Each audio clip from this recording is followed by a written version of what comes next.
ിലൂടെ പരിശുദ്ധമാക്കപ്പെട്ട റമദാൻ മാസത്തിന്റെ പവിത്രതകളാണ് പറഞ്ഞു വരുന്നത്. ബഹുമാനപ്പെട്ട തഴവ് ഉസ്താദ് വീണ്ടും പറയുന്നു, നോമ്പുള്ളവൻ്റെ ഉറക്കം ഇബാദത്താണ്, മിണ്ടാതിരുന്നാൽ തന്നെ തസ്ബീഹാണ്. നോമ്പ് സമയത്ത് നോമ്പ് പിടിച്ച് ക്ഷീണിച്ചു കൊണ്ട് ഒരാൾ ഉറങ്ങിയാൽ ആ ഉറക്കം അവനൊരു ആരാധനയാണ്, പ്രതിഫലം കിട്ടുന്നതാണ്. മിണ്ടാതിരുന്നാൽ തന്നെ തസ്ബീഹാണ്, മറ്റു മാസത്തിലൊന്നും കിട്ടാത്തൊരു പ്രതിഫലമാണ്. നോമ്പുകാരനൊന്നും മിണ്ടാതിരുന്നാൽ, അനാവശ്യ സംസാരങ്ങളിലൊന്നും പോകാതെ മിണ്ടാതിരുന്നാൽ തസ്ബീഹ് ചൊല്ലുന്ന അള്ളാഹുവിനെ പുകഴ്ത്തുന്നതിൻ്റെ പ്രതിഫലമാണ്. റമദാനിൽ ഒരു സുന്നത്ത് ചെയ്താൽ പിന്നെ മറ്റുള്ളതിൽ ഫർളിൻ്റെ ഫലമാ പൊന്നേ. ഫർളൊന്ന് ചെയ്താൽ മറ്റു മാസമിൽ 70, ഫരീളത്തും അവൻ ചെയ്ത ഫലമാണുള്ളത്. റമദാൻ മാസത്തിൽ ഒരു സുന്നത്ത് ചെയ്താൽ മറ്റുള്ള മാസത്തിൽ ഫർള് ചെയ്യുന്നതിൻ്റെ പ്രതിഫലമാണ് ഒരു സുന്നത്ത് കാര്യം ചെയ്താൽ. സുന്നത്ത് നിസ്കാരമാകട്ടെ, സുന്നത്തായ എന്ത് കാര്യം ചെയ്താലും ഒരു ഫർളിൻ്റെ പ്രതിഫലമാണ്.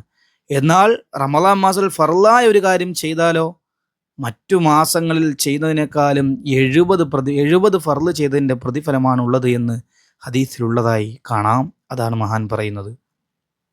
മറ്റൊരു പ്രത്യേകത, ഏറ്റുന്നതാണെന്നുണ്ട് റിസ്കാ മാസമിൽ, പൊറുക്കപ്പെടും നീ നോമ്പ് മുറിപ്പിക്കുന്നതിൽ.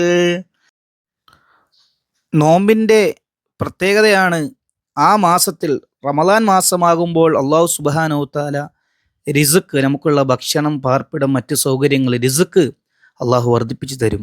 അതുപോലെ നോമ്പ് ആരെങ്കിലും, സാധുവായ ആരെങ്കിലും, അല്ലെങ്കിൽ നമ്മുടെ കൂട്ടുകാർ, നമ്മുടെ ബന്ധത്തിലുള്ള കൂട്ടുകാർ, നമ്മൾ അറിയുന്നവർ, സാധുക്കൾ, ആർക്കെങ്കിലും നീ നോമ്പ് മുറിപ്പിച്ചാൽ നിന്റെ പാപങ്ങൾ അള്ളാഹു പൊറുക്കപ്പെടുമെന്നും കാണാം. വീണ്ടും നമ്മോട് മഹാൻ പറയുന്നു, നോമ്പിൻ്റെ കൂട്ടര് നാളെ ഖബറിൽ നിന്ന് എഴുന്നേൽക്കുമപ്പോൾ പരിമണം വീശുന്ന്, കസ്തൂരിയേക്കാൾ അത്യബാവായ്ക്കുള്ളത് എന്നും ഹദീസിൽ തന്നെയാ പറയുന്നത്. നോമ്പിൻ്റെ ആളുകളെ നാളെ ഖബറിൽ നിന്ന് എഴുന്നേറ്റ് വരുന്ന സമയം അവരുടെ വായകൾ, കാരണം നോമ്പ് നോറ്റ് ക്ഷീണിച്ച ആ വായകൾ അന്ന് കസ്തൂരിയെക്കാളും വലിയ മണമാണ്. ഹദീസിലുണ്ട്, കസ്തൂരിയെക്കാളും വലിയ അടിച്ചു വീശുന്ന മണമായിരിക്കും നോമ്പുകാരൻ്റെ വായ്ക്കുള്ളത് എന്ന് ഹദീസിൽ കാണാം. നിരത്തപ്പെടും അവർക്കൊക്കെയും തീന്മേശകൾ, കൂടാതെ നൽകുന്നുണ്ടവർക്ക് ഇബിരീക്കുകൾ. ഇബിരീക്ക് എന്ന് പറഞ്ഞാൽ കിണ്ടികൾ, ഒഴിക്കുന്ന ജാറുകൾ. അവർക്കൊക്കെ തീന്മേശകൾ നൽകും, അവിടെ അവർക്ക് ഒഴിക്കുന്ന നല്ല ജാറുകൾ നൽകും. പറയപ്പെടും അവരോട്, നിങ്ങൾ തിന്നുവീൻ, വിശക്കേണ്ട ദാഹിക്കേണ്ടതില്ല, കുടിക്കുവീൻ. സുബ്ഹാനല്ലാഹ്. ആ സമയത്ത് അവരോട് പറയും, നിങ്ങൾ നല്ലതുപോലെ ഭക്ഷണം കഴിച്ചോളൂ, കുടിച്ചോളൂ, ഇനി വിശക്കണ്ട, ദാഹിക്കണ്ട, കുടിച്ചോളൂ.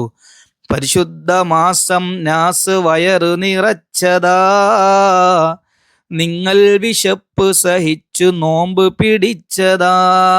പരിശുദ്ധ റമദാൻ മാസമായിട്ടും നോമ്പില്ലാത്ത കുറേ ജനങ്ങൾ വയറ് നിറച്ച് നടന്നു. അന്ന് നിങ്ങൾ വിശപ്പൊക്കെ സഹിച്ച് നോമ്പ് പിടിച്ചത് കൊണ്ട് ഇപ്പോൾ നിങ്ങൾ കഴിച്ചോളൂ, കുടിച്ചോളൂ. അവരൊക്കെ ഇന്ന് വിശപ്പിനാൽ കരയുന്നതാ, ദാഹിച്ചു തൊണ്ട വരണ്ടതായി പൊരിയുന്നതാ. ക്ലേശങ്ങളൊന്നും ഇന്ന് നിങ്ങൾക്കില്ല, വിശ്രമിക്കുവീൻ, നിങ്ങൾക്കൊരല്ലലുമില്ല. അപ്പോൾ അവർ തിന്നും കുടിച്ചും കൊണ്ട് സുഖിക്കുന്നതാണെന്നും ഹദീസിൽ ഉണ്ട്. മറ്റുള്ളവർ കൊല്ലും ഹിസാബിൽ പെട്ടതാ, ദാഹം വിശപ്പും കൊണ്ടവർ കരയുന്നതാ.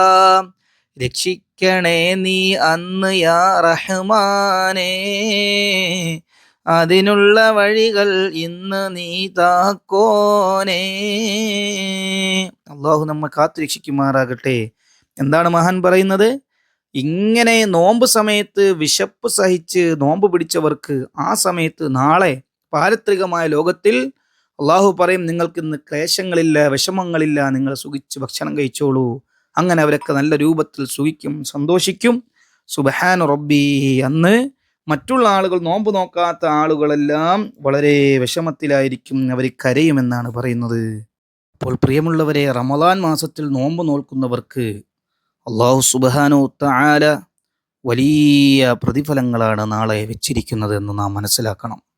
അള്ളാഹു നമുക്ക് ഈ റമദാൻ അനുകൂലമാക്കിയെടുക്കാൻ തൗഫീക്ക് നൽകുമാറാകട്ടെ.